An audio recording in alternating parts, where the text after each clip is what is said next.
So in the pollen foragers, they don't require offloading services. So there's no stopping the flow of pollen. It just keeps coming in. And the place that they deposit it is right in the middle of the brood nest.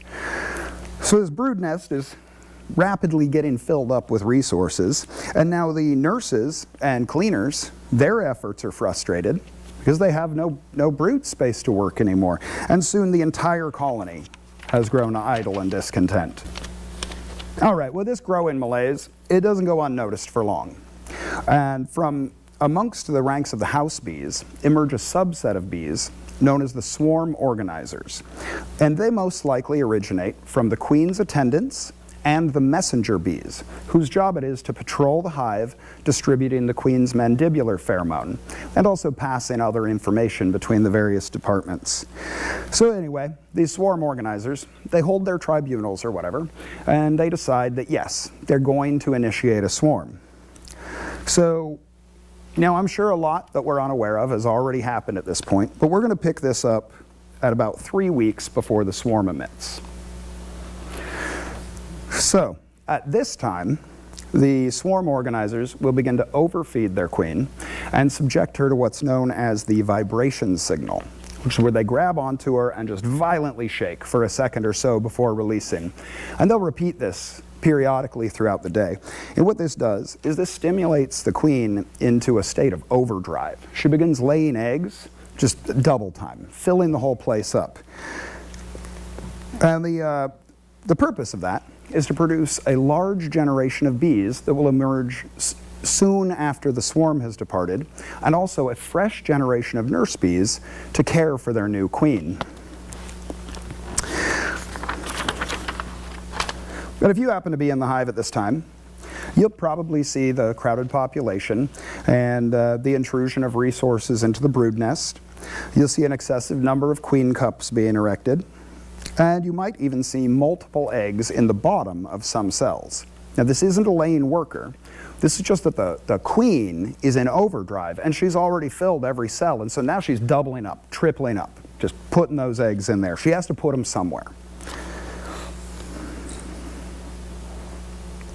So this will go on for about 2 weeks, culminating in the last few days of which with the queen's attendants directing her to go and lay in these nice new queen cups that they've erected for her.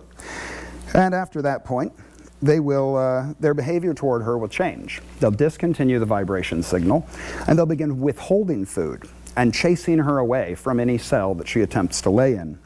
And a queen that's prevented from laying gets all backed up. She stops producing eggs, and her ovaries shrivel. Now, this is important because a queen's ovaries can be up to 40% of her body weight. And a queen in full lay is just too heavy to fly. Let's see.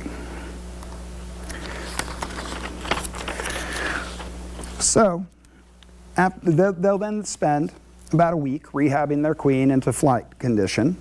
And during this time, the swarm organizers, some of who have now aged into the ranks of the flying bees, they're growing ever more active. They're continuously monitoring the maturity of the capped queens. They're outside taking weather reports. They're inside patrolling the hive. Their goal is to leave on capping day, or the first fair weather day thereafter. A particularly ambitious colony may have already been out scouting for their new home for a few days or a week before the swarm actually emits. And you might see them on the outside of the box performing the waggle dance. This is them discussing their housing options. Oh. Okay, so right about now, capping day has arrived. And the organizers, in their great wisdom, have decided that today is indeed a good day to depart. So they'll start this process at about dawn. They'll head down to the dance floor and they'll start a mosh pit, just thrashing around, careening off of bees, subjecting their sisters to the vibration signal, and emitting an audible piping sound, which is very similar to the queen's piping. And this commotion can be heard throughout the hive, and in response, over the next hour or so, every single worker in that hive will at some point take a break from her work, gorge herself on nectar, and then head down to the dance floor to see what all this hubbub is about. And she'll hang out and take in the sales pitch and then decide for herself whether she wishes to stay or go. If she decides to stay, she'll head back upstairs, replace the nectar she took, and just go back to work. If she decides to go, she'll remain on the dance floor as part of an ever-growing cohort of swarm bees. And once the colony has thusly divided itself, the organizers will begin to conduct warm-up exercises. Just get everyone's hemolymph flowing, get those wing muscles stretched out. But this is especially important for the young bees amongst them. 70% of that swarm is less than 10 days old. These are bees that have never flown before. They've never even been outside. So they really need this warm-up period to mature their wing muscles for their first flight. And as each bee decides itself warmed up and ready, they'll move to the outside of the hive to await their sisters. And once all of the swarm bees have moved outside, the organizers will head back inside, track down the queen, and chase her out the front door. Now she will also require some warm-up time. She hasn't flown since her mating flights, so she'll take a while out there, stretching her own wings. But once she's ready, she'll take to the air, and the rest of the swarm will follow. Now the queen, even though she is able to fly right now, she's not very good at it. And she's not going to make it very far. She's going to make it 50 feet or maybe 50 yards before she has to stop and rest. And all of the other bees will gather up around her in what's known as a bivouac, a temporary camp unsheltered. From this initial location, they'll conduct the rest of their scouting exercises. And this process may take hours or it may take days for them to find their new home. Okay, so at this point, you should all go out and read Tom Seeley's Honeybee Democracy. It deals specifically with the house hunting process and how they make their decisions. But once they have made their decision, they will slowly leapfrog across the environment in between the queen's rest periods until they eventually make it to their new home. And this might also take hours or days as they travel across the landscape. Meanwhile, back in the hive, the youngest of the swarm organizers have remained behind to oversee the requeening process. And they'll now begin to subject the queen's cells to the vibration signal in an effort to determine the quality of the queen within. And if they find a bunk queen and she's still pupating, they're probably just going to cut the cell open and pull her out. But if they find a bunk queen and she's already been through her final molt and she's an adult in there, they'll have a little more reverence and they'll just keep her captive until their chosen queen can come through and finish the job. Which she will. A virgin queen is a queen-killing machine. She might not be good at anything else yet, but she specializes in matricide and fratricide. And so because of this, the bees will normally only allow one queen to emerge to avoid battle injuries. But there will be times when there are multiple queens loose in the hive. Maybe the other queens came off of a different frame, or maybe the other queen is her mother in the case of a supersedure event. But in any case, these queens will stalk around the hive, emitting an audible piping sound.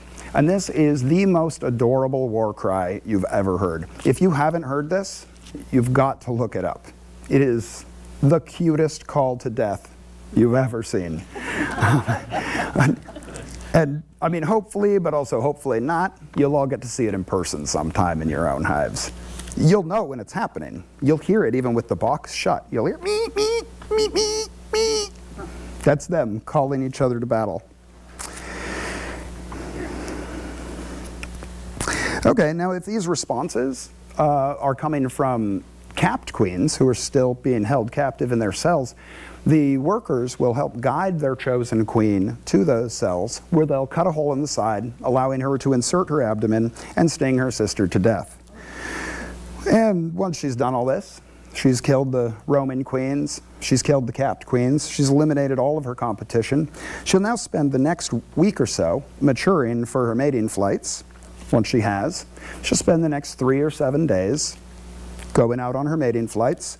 Once she's done with that, she'll come back, spend another 3 to 10 days while her ovaries mature, And then she'll begin to lay and take the throne as the next matriarch, as the sole matriarch of her next generation. Long live the queen. Okay, but let's back up a couple weeks from there. Suppose these swarm organizers take a look around post-swarm, and they see that congestion has been adequately relieved. There's plenty of room in the brood nest, and they only had 1 or 2 top quality queens to work with anyway. It's all going to go down like I just said. But if they take a look around post-swarm and they see the population is still crowded, the larders are still full, brood nests still congested, and they've got half a dozen super premium queens to work with, they might decide that they're going to send out a secondary swarm or a cast swarm. And in this case, they will actively defend their second-tier queens from the marauding murderess that is that first virgin. And they'll keep them contained for that week or so while their sister matures to leave on her swarm flight. Now, a queen requires assistance to emerge from her cell. So generally, they just withhold their assistance and she remains captive. But they will generally post a couple of warden bees who guard the cell and also make sure that the queen doesn't sneak out. But they will open a hole in the side through which they can feed and reassure her while she's waiting for her sister to mature and leave. Once her sister has matured for flight, the organizers will once again start a mosh pit on the dance floor, call everyone down to the selection ceremony, and cast out a second swarm, this time with a virgin queen, leaving the next queen to emerge to inherit the hive, or perhaps the one after that. Long live the queens. Now, unfortunately, the odds are seriously against that virgin swarm queen. Even a primary swarm has less than 50% chance of surviving their first winter, but a virgin swarm queen has well below 50% chance of even successfully mating, which brings that swarm's odds down to something abysmal. But you know, it's a numbers game, and sometimes it works. So, that is the story of what's going on inside the hive as they're preparing to swarm. And, like, isn't that lovely? Like, that's great. It's beautiful. Maybe we should all go out and swarm our bees right now. Just so this beautiful process can continue. Or, maybe there's some reasons why we might not want our bees to swarm. You know, you've worked hard to make sure your bees are strong and healthy going into winter, so they can come out this year and make you a big fat honey harvest. But if you let them swarm out, half your population has up and walked out the door and left you holding the bag. And your honey harvest is going to be seriously impacted by this. Not only have you lost half your population, and with them a sizable amount of your honey, and even if your queen successfully mates, it's going to be 6 weeks before you have any new bees from the next generation. And this whole time you're losing population every day to attrition. And this 6 weeks probably falls during one of your richest nectar flows. I mean, that's why they planned it that way. Let's see. Oh. But maybe you're not in it for the honey. Maybe you just want your orchard or garden pollinated consistently year after year and a fun hobby.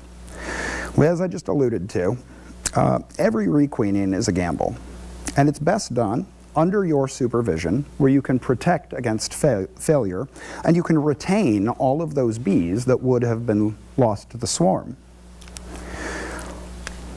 Or maybe you've been swept up by the headlines and advertising campaigns that have implied to you that the honeybee is becoming endangered and the native ecosystem is somehow imperiled by its loss.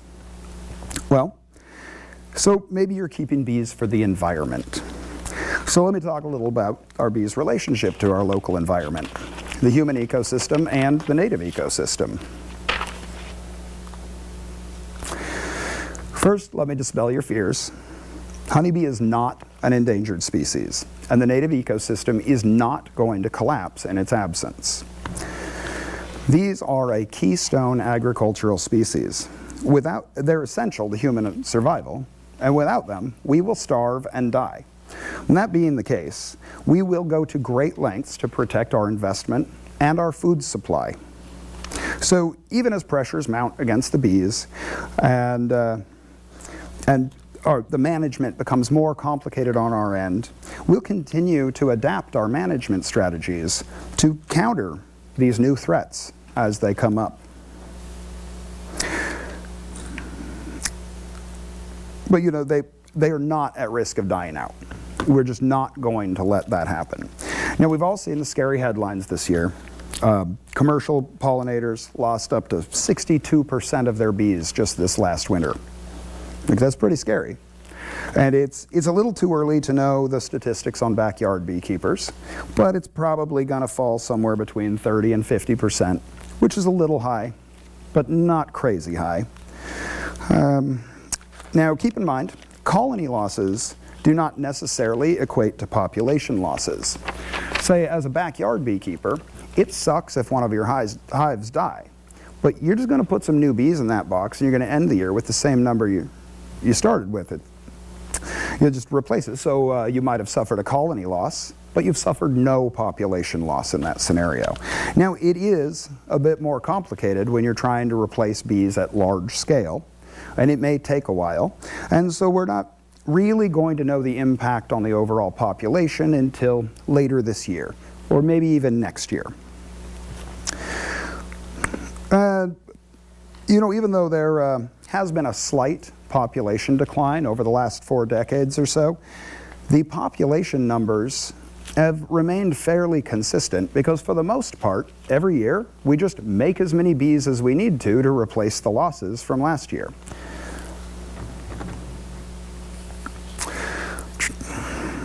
So we'll just have to see how this current predicament pans out. We'll have to see, you know, how this year goes. It might be bad. It might be bad for a few years. But you know, all the researchers are hot on this. This is a scary moment in beekeeping. So we've got all of our top men on the game. And we'll figure it out. It'll probably mean more work for all of us when we figure out what this new problem is. It'll probably just equate to more work for the beekeeper, but we will figure this out. We're not going to allow our bees to go extinct. Like, I want to compare this to the bird flu epidemic we're having right now. Like, we've had to cull millions of chickens nationally, but no one for one moment thinks that chickens are going to become endangered. We know that we're just going to figure this problem out, and we will save the chicken. Now, some of the native birds may go endangered from this bird flu, but not our livestock. Oh, and just like with bird flu, produce is about to go all egg price for the next couple of years while we work this out. If you want to help with this problem, keep more bees locally, try to place them where they'll be the most helpful, and buy your produce from small local farms that don't require commercial pollinators. And let those commercial pollinators put their efforts to better use nationally. Okay, as to the native ecosystem, our bees are not native here. These are European honeybees. There are no native honeybees in North America. And as such, there is no ecological niche evolved to support them. If our bees were to find themselves in a truly wild place, untouched by human agriculture, which good luck finding a place like that, but if the bees were to find that, they do have the potential to outcompete and displace the native foragers. Not only through sheer numbers, but also through their lifestyle. The natives tend to maintain small colonies or live solitary lifestyles, and they're primarily only active during the large nectar flows and dormant the rest of the year. But the honeybee is voracious. Its hoarding instinct directs it to collect far more resources than what that individual will consume in its lifetime, because they need to bank honey to feed their winter sisters, who will remain awake and active all winter long, as the natives are all dormant.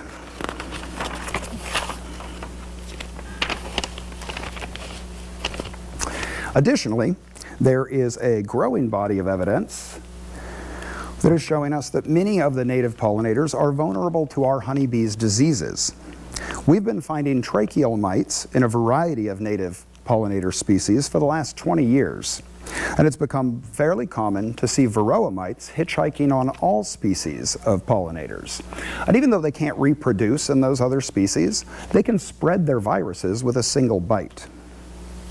There are several species of native pollinators which now carry and transmit nosema, particularly amongst the bumblebee species, and it appears that most Hymenoptera are vulnerable to deformed wing virus, even ants. So this is all terrible because many of these species are genuinely endangered, and some have already gone extinct due to human activities. Oh, but wait. They've been here, honeybees have been here for 300 or 500 years. Maybe they've naturalized. Well, it's true. They are very adaptable, and they've done quite well for themselves. But you know what else is naturalized? Blackberries and the Norwegian brown rat. Just because a thing is naturalized doesn't mean that you necessarily want to contribute to its unmanaged population. And just like the Norwegian brown rat, honeybees are only truly naturalized to the human ecosystem. They can only really thrive in the proximity to human agriculture. But to be fair, we ourselves are not native here. And when we came to these lands, we brought with us all of our favorite foodstuffs, much of which comes from Europe, but also Asia, Africa, South America, all places with native honeybees. So many of our foods have evolved to require the mass pollination and long season efforts that only a honeybee colony can provide.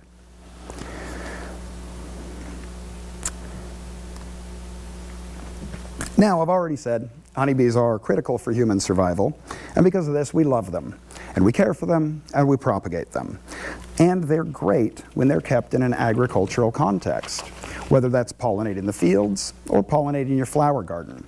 They're not bothering anyone so long as they're cared for and in your box. The trouble begins when they leave your box, not only for the natives, but also for other honeybees and for people. If you live in an urban, semi-urban, or even a thoroughly developed agricultural region, there are a lot of hollow trees out there, and some of them even have good roofs. But you know what there's a lot more of?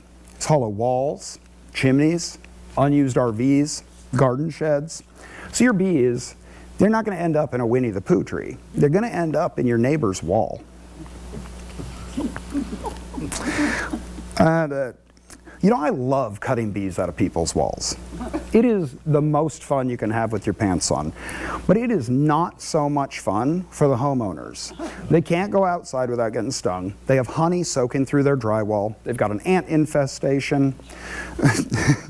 Yeah, and then even after they pay me to cut the bees out of their wall, they have to pay somebody else to come and repair the damage I've done. And in late summer, some hives can grow so large that they can tear down walls and chimneys just through sheer weight. Honeybees can cause tens of thousands of dollars in damage to a home. Wow. So when those bees leave your backyard, it's like Russian roulette. Whose house is it going to be? And you know, that's just not very neighborly.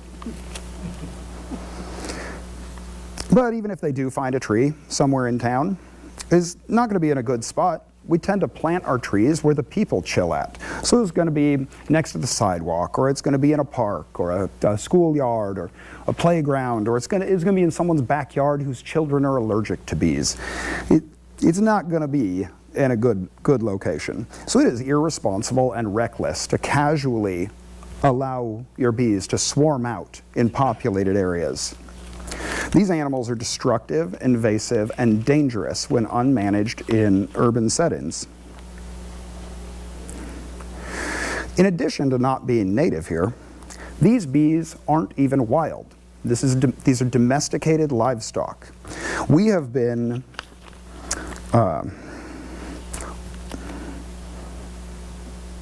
selectively breeding them for several hundred years, and we've been applying selective pressures to them for tens of thousands of years. So those unmanaged colonies out there, they're not wild. they're feral. And they certainly don't behave the way their wild forebears must have. I mean, can you imagine a wild colony of honeybees collecting 70 or 100 pounds of surplus honey every single year? Where would they keep it? They'd run out of hive space on the second year.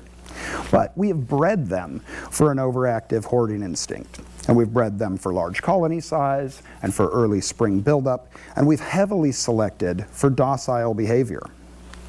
I mean, we're doing it right now. Wouldn't you pinch off an aggressive queen? I certainly have. And that's what domestication looks like, selecting for traits one generation at a time over a very long period. And every breeding program you've ever heard of is a domestication program. Every trait you select for is another step away from nature's path. In addition to domesticating them intentionally, we have also inadvertently mixed together all of the distinct strains from across Europe into these mutts that we have here today. There are no pure strains in America. Even your name brand queen was open-mated. I mean, unless you're balling out and buying inseminated queens, but I'm not spending 4 digits on one bug. I really don't know very many people that are. But because of this mixing and domestication, they are no longer native anywhere. They're native nowhere but the box. But is a cow native anywhere but a barn? Is a house cat native anywhere but your house? So we've domesticated them to the box, and we've made them dependent on us. They depend on us for shelter against the weather, and to feed them in times of dearth, and they depend on us for their veterinary care. Due to our global trade, we have managed to spread parasites and pathogens from everywhere on Earth to everywhere else on Earth. This has led to a situation where we might have, say, an African virus being vectored by an Asian mite parasitizing a European bee in America. So they're certainly not equipped to deal with this, and they depend on our care. But if you let them out of your box, you can no longer care for them, and they now become a vector of disease, not only for the natives, but also for the other managed colonies in the area, for your managed colonies in the area. So just like if you let your house cat breed unchecked, those strays could survive down by the river and maybe even propagate generations, but they would not be living their best life.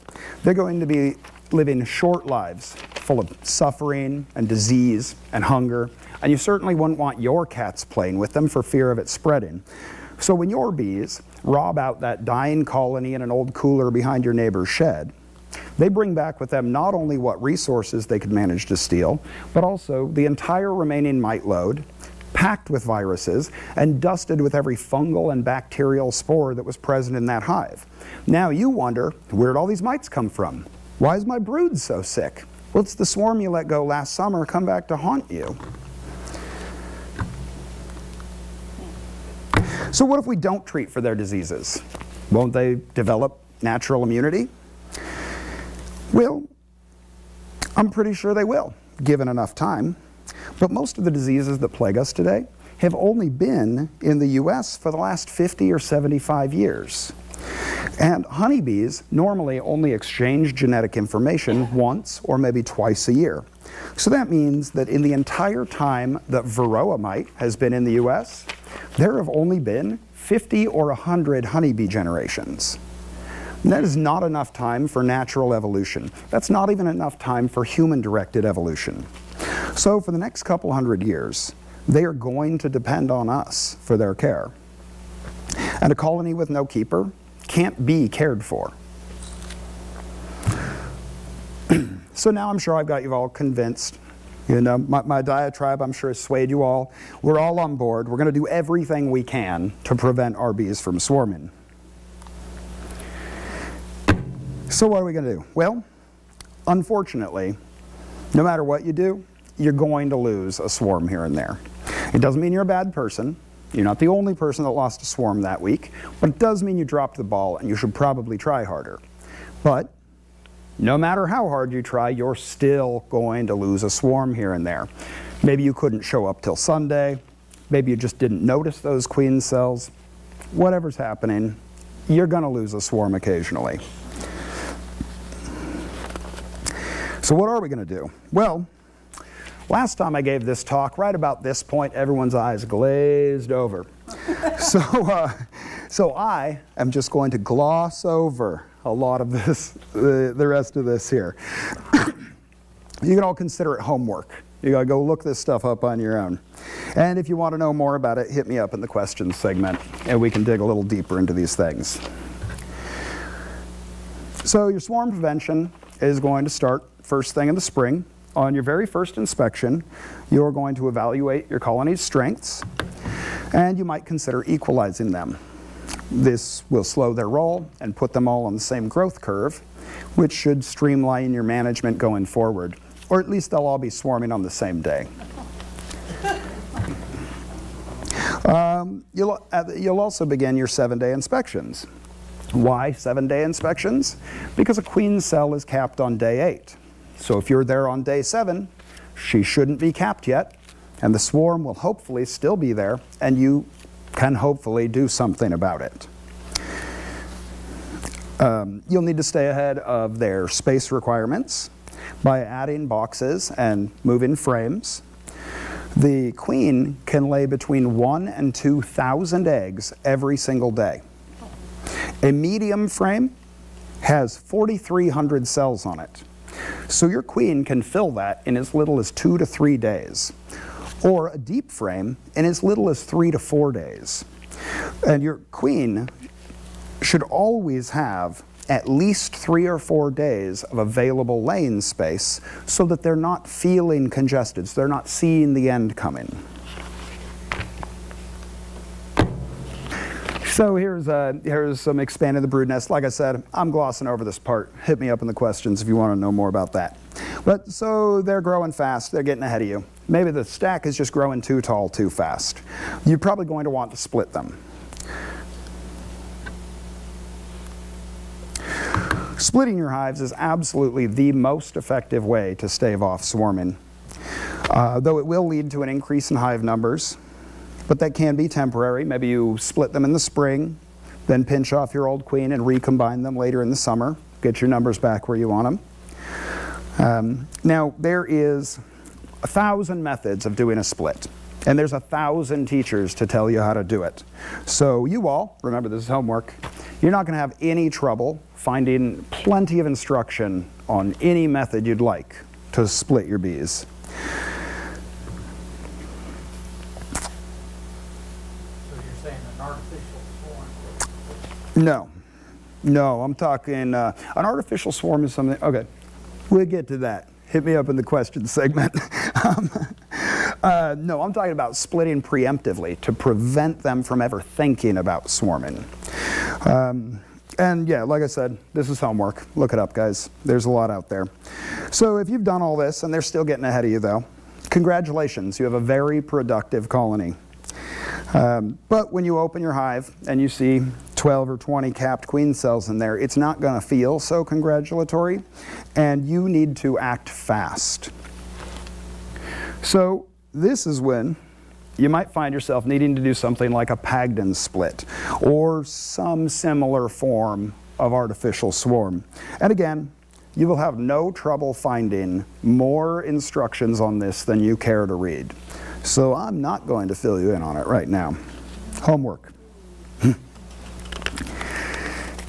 But you will need to do this homework, and you'll need to do it in advance. You need to have a plan in advance before this happens. If you wait until the day that you see capped queen cells and now you're going to go look it up, it's too late. You can't do anything. So you do all need to do your research, learn these methods, make a plan, make sure you have the gear on hand, and be ready to do it. Now, when you do find all those capped queen cells and you're fixing to do your artificial swarm, your first priority is going to be to determine if your queen is still present. If your queen is still present, or if they've already departed. Now, if they've already departed, your job's easy. Let them finish. let them do it. But if they have not yet departed, you need to find your queen immediately and put her in a cage. The swarm can depart at any moment. If you see capped queen cells, that swarm really can leave at any moment. Even with you standing there and the box wide open, they'll fly right out. So it can be really difficult to find your queen. And I want to share with you some of my queen finding tips. Now, these are general tips that apply to any time you're trying to find your queen, not just specifically this situation. So, first, mark your queens. That bright blue dot is going to make it a lot easier to find her. Next, see to your own handicaps. If you're soft of vision, bring your glasses, bring a flashlight, bring a second set of eyes. If your back hurts, bring a stool. Pee before you leave the house, remember to take your meds, drink plenty of water, and try to do this at a time of day that's best for seeing things. When you are looking for your queen, this should be your only focus. Don't become distracted. You need to be fast and efficient and as stealthy as a ninja. The longer you're in there, the farther she's going to run and the deeper she's going to hide. You'll use very little smoke, and after inspecting the first frame, you'll set it outside of the hive, creating a gap to one side. And you'll maintain this gap throughout the inspection by moving the frames across after you've inspected them. This will help prevent the queen from running back onto the frames that you've already inspected. So before you set down the last frame, you're going to take a look at the exposed surface of the next frame. She might be right there, looking right at you. But once you do pick up that next frame, you're going to pause while viewing from above. Line your eye up with the backs of the bees. The queen sometimes stands a little taller than the rest, and you may be able to pick her out like that. But pause only briefly, and then move directly onto the shaded side of the frame. The queen is scared of the sun, and there's a good chance she's run around the back of the frame while you were looking at the last one. So I inspect a frame in a loose spiral with my eyes relaxed, not focusing on any one individual, but just looking for a disturbance in the pattern. It might be the queen's irregular body shape, or it might be the circle that her retinue forms around her, or it might be the comet tail in her wake as she travels across the frame. Whatever it is, you're just looking for anything to jump out at you, anything unusual. Now, if you don't find her on the shade side, turn it over to the sun side, look at that side, set that frame back across the gap, and move on to your next one. Now, if you make it all the way through the box and you haven't found your queen, take note of where you saw the freshest eggs and where you saw actively emerging brood. Then close the box up and come back in 15 minutes. When you come back, go directly to where you saw the freshest eggs. If you had overlooked her, she's probably been there the whole time. If you don't find her there, go to where you saw actively emerging brood. Emerging brood emits a pheromone that calls the queen back over to relay in those recently vacated cells. So if you've displaced her as you've been searching, there's a good chance that she's been called back to that location. If you still don't find her, close the box up, come back tomorrow and try again. If tomorrow you still don't find her, you might have to resort to the whiskey method of queen location. Everybody familiar there? What this is you call up your more experienced buddy and have them find your queen for you, and you give them a bottle of whiskey for their troubles. Now, it is well known that the effectiveness of this method depends on the quality of the whiskey. So don't go cheap if you really need to find her.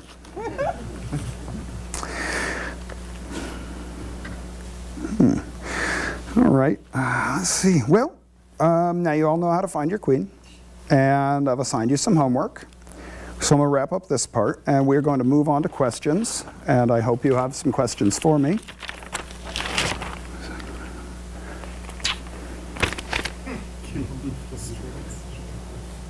My question is, what's your definition of cheap whiskey? Anything below about here. Let's say go here to here if you want to find her, here and up if you need to find her. Can we get some house lights back on?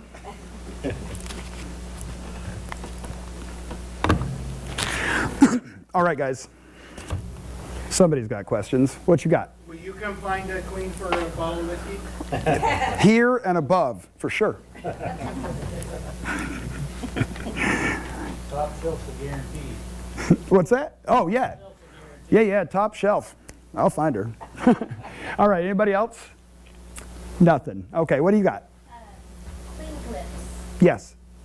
Metal, plastic, bag. I like the plastic ones because you can see through them. And when you go to clip her, it's a scary moment. I'm always worried that I'm going to chop a leg off or pinch her thorax or something. And with the clear ones, you can open it and then set it over on the frame and you can look and carefully close it.